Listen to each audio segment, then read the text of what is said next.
So the image that you're seeing on screen is from an article which provides a foundation to what I'll be discussing in this video and confirms the things in which we have been covering over the last two live streams with the brother Raven and brother Kale. It's called the 5 steps. Well, I call it the 5 steps of freedom that groups, successful groups, understand and live by, which is something that we definitely need to return to. Now, this article, which I will put the links in the description box below, it primarily details the black housing crisis between 1948 to 2018 and the associated organizations and things that were created off the back of it by us, which has slowly disintegrated as a result of a few factors. If you read the article, some of them have been lack of proper organization, poor planning, the changing legislations that have forced independent organizations out of the picture for more bigger commercial entities that most of us recognize and use, and of course institutional practices that our groups have faced, which has hindered us, needless to say anymore. Now, you can also see from the chart on the screen that we had a golden period of what was called BME housing associations. I bet a lot of people didn't even realize that they even existed back in the day, but it goes to really show and also debunk a lot of the talking points from people who continually, let's be honest, they beat us with a stick of, we're just complaining, we're the victims, we're lazy, we don't do anything, which has never been far from the truth. We've always had a history of paving the way wherever we are in multiple areas. So wherever we are in this world, we've always been known to pave the way. We are especially the first group there. So please don't let anyone tell you anything different. This is why I'm going to say this, and I'm going to repeat. It's imperative that you tell your own history. Otherwise, if you don't, as we've experienced, as we've seen, other people will hijack it and tell your story for you. And guess what? A lot of you, if not all of you, may not like what you are told. But in this article, there was a blueprint. This is what I want to get into today. It's 5 steps in which successful groups follow to this day. And again, we did do this. We kind of do this in part, but it's something that we need to repeat, learn from our mistakes, because this is the key to our freedoms as a group, whether it be financial freedoms, social, politically, and of course to disrupt any racialized forces that we experience. So the first step is called maintain familiar institutions. Now, in short, what this means is our ability to group or network, to connect with each other so we can build up that trust between each other. We have a lot of issues, with ourselves, people put it down to tribal forces, etc., but whatever it is, maintaining familiar institutions where we come together in familiar institutions that we normally are accustomed to wherever we've been, whether it be religious organizations like the church, the mosque, whether it be family and friends events, whether it be house parties, barbershops, hair salons, whatever it is where you normally associate your group of people, our group of people. We all know what those events normally are. This is what we call familiar institutions, where we can come together as a people separately to unite for a purpose and build from there. This is something which all minority groups do when they come over to a foreign land. You always see where they go. They never go to a place which is unfamiliar to them. They go to a place which is familiar, whether it be, again, social institutions, political institutions, religion, whatever it is. They go to places where they recognize, so they can band together, they can form together, and they can go on there. It creates a bond and a familiarity, even if you have differences between that groups, because you all have differences between the groups. But this is how you almost, I won't say eliminate, but you quell the disturbances before it gets anywhere. And that's before we can move on to the second step. Now, the second step, they call it disrupting racialized institutions. Now, after you've bonded, after we've united, kumbaya, we've had our food, we've had our drinks, usually what takes place, or what should take place, is a form of activism. Now, people think that word activism, they think it's, power to the people. That's a form of it, but it's more than that. This is disrupting whether it becomes social issues. Again, housing is one of the issues that we faced. Political issues, financial shackles, whether it be home ownership, whether it be financial freedoms, whether it be whatever it is. These are all forms of activism, which as a group, once you come together after you've bonded, united, you form together to disrupt these racialized institutions. And again, we come together in our own barbershops, religious organizations, whatever it is. But the more likelihood that we do that and we come together, the better chance that we have of a shared mission arising out of that, in which, even though we may not all agree, there are certain things I'm pretty sure that we can all agree on, that the things that we as a people would like to form to unite in order to better ourselves as a people.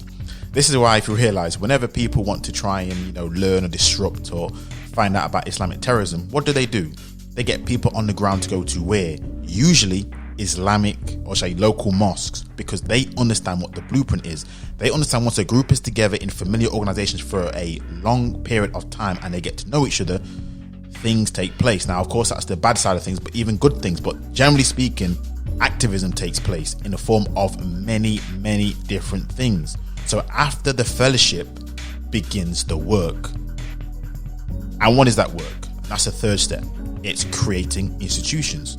Now, this is a self-explanatory step. I don't think I need to talk too much about it, but it is vital in the blueprint in terms of succeeding, because, and again, this covers a multitude of administrations. Again, this could be local neighborhood policing, financial grants when it comes to venture capital, local capital, supplementary schools, again, political movements. They're obviously the typical ones that people associate with themselves, but that's not all that it's about. It's about the whole entire ecosystem that a community is needed to thrive, particularly if you're a minority in a hostile environment.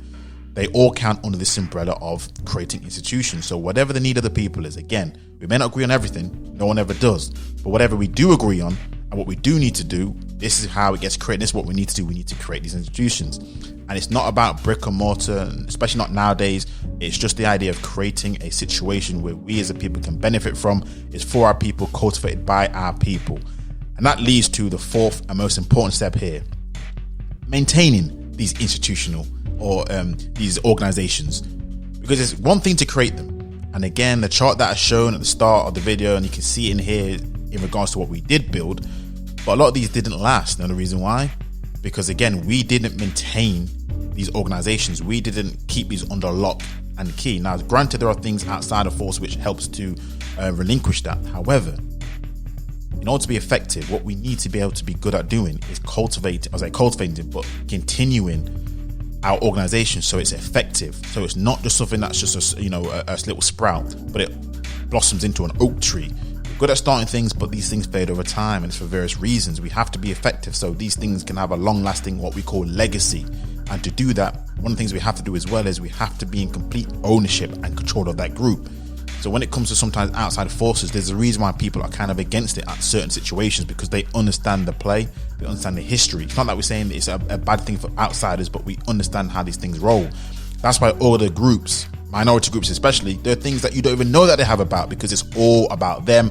They're in complete ownership and complete control. That's the fourth step. Now, the last step is simply recreating the organizations, recreating the institutions. Again, another pretty self-explanatory step here. But once the process has worked, once you've gone through that step, you've familiarized yourself, you've disrupted these racialized institutions with your activism that you're going to do, you've created these institutions, you maintain them. Now you know the blueprint. Now you need to recreate the organization. That's the step you need to go back to. Because again, once it's been laid, the foundations, this is how you move from piece to piece, from pillar to pillar. This is how groups, if you realize, when they come over to a country, probably give it about a few years, 5 to 10 years, and you see, oh wow, it started from this little thing or that little shop or these groups of shops, and now it's something that is such a massive ecosystem. These guys are pretty much self-reliant. Of course, they have to interact with the outer world. We understand that the main demographic, but you see how they conclave themselves. That's exactly this is the blueprint that all successful groups pretty much operate under. Again, we did something similar like this beforehand, so it's not something that we are alien to. So don't let anyone say anything different, but this is something that we definitely have veered away from. I've done live streams about how we've, from integration to assimilation to extinction. I've done all these live streams, but this is the blueprint. This essentially is what we need to do. Now, there's one last thing I did want to go through, but I'm not going to talk about in this video. But it's another step which is not in this article, but it's something the conversation has been going on in on the back channels and everything, and it's equally important because we need to really know how to move as a people in regards to the outside world. It's something which too often I believe we've fallen prey to, outside forces, because they can see conflicts as a group. And again, we're not monolith, we never have been. But when outside group can see certain things, it's easy to poke holes. If a house is divided, it cannot stand. And this is one of the things which I think a very important topic that needs to be addressed, about how we move, how we cultivate ourselves, how we codified ourselves. That's the word that's been used. Again, it's not unique to us, but minorities seem to have a way of moving which quells a lot of this stuff, in which for us it's almost doomed from the start. But that's the 5 steps. That's what I wanted to share with you today. Please let me know what you think in the comment section. Until next time, I'm out.